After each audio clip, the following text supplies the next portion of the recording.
Okay, so we're just looking at a DeLorean bumper. They're here for a little bit of body work and painting. They will be getting painted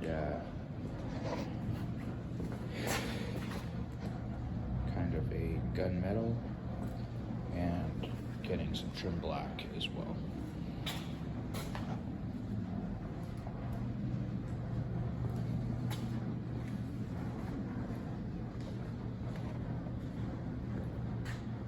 Okay, so here we have the bumpers are back from the paint.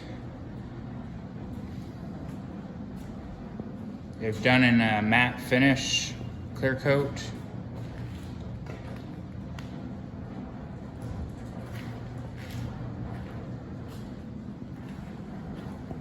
So these will be getting installed